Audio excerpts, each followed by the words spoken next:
government tried to take our home. The government wanted to bulldoze my home so that someone else could live on my land. What? I thought your home was your castle. But no, I'm wrong. In America today, government can just take your home and give it to somebody else. Big government uses big law to do lots of things that seem to violate what's in here, the Constitution. Fortunately, a few lawyers will take your case for no fee if government steps on you, and one is Scott Bullock of the Institute for Justice. I have to admit that when I heard about your firm and it seemed like a good idea, libertarians getting together to fight bad laws with lawsuits, I said, are you kidding me? The answer to anything can't be more lawsuits. Well, it can be, because there's a vital need to have Americans' rights protected. They're guaranteed in the Constitution, and they have to be protected by an engaged court system where judges actually police legislatures and executive branch officials in order to rein them in, to make sure constitutional rights are protected and limits on government power are respected. That's what the Institute for Justice is all about. And it's a relatively new group, but you've already had 5 cases before the Supreme Court. 4 victories. That's right. That's right. We've had about a 70% track record of success in either striking down laws or shaming legislatures enough to try to repeal the laws after we've challenged them. And the one you lost before the Supreme Court was the Kelo case about taking away someone's home.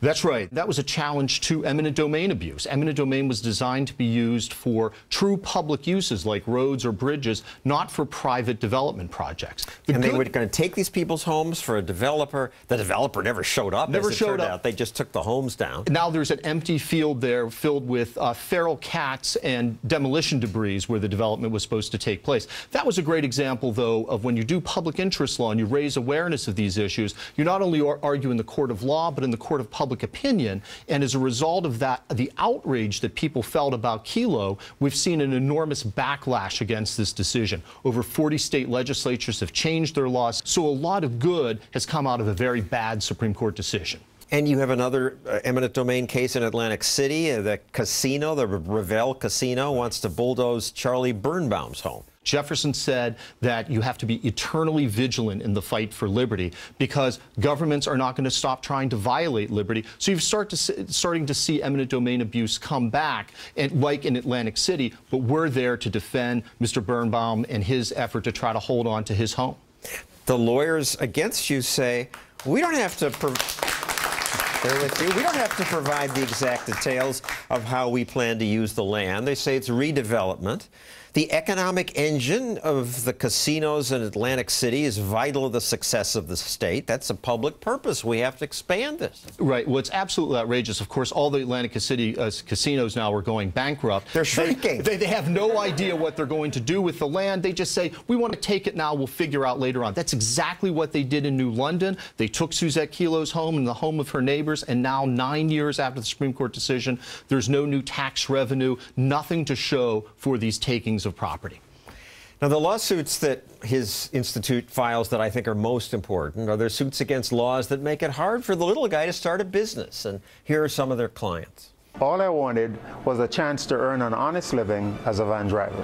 As a tour guide. As a hair braider. But the government said I could not. The government calls us outlaws. A van driver, a tour guide, a hair braider. What all these people have in common is they want to pursue an honest living, free of unreasonable government interference. But what you see too often are governments teaming up with large business interests in order to try to stop people from starting a taxi cab company or trying to pursue a lawful business occupation. And the politicians often get contributions from the existing business. Of course, it's a marriage of political power and private gain. And it's pure economic protectionism, which is not what the government should be doing. And now there's a new one. Animal massage? What's that about? Well, it's typically equine massage. It's usually other animals can get it, but it's typically for horses. This is where athletes get regular massages. And horses also benefit from having massages. But Arizona has a law saying you may not do this for money unless you become a licensed vet, unless you spend hundreds of thousands of dollars, go to years and years of school simply for performing equine massage. And guess what? Even if the people would go to vet school, they don't teach it in the vet schools themselves. All this is about is lining the pockets of the vets, keeping people out of doing a legitimate business that horse owners and apparently the horses like quite a bit.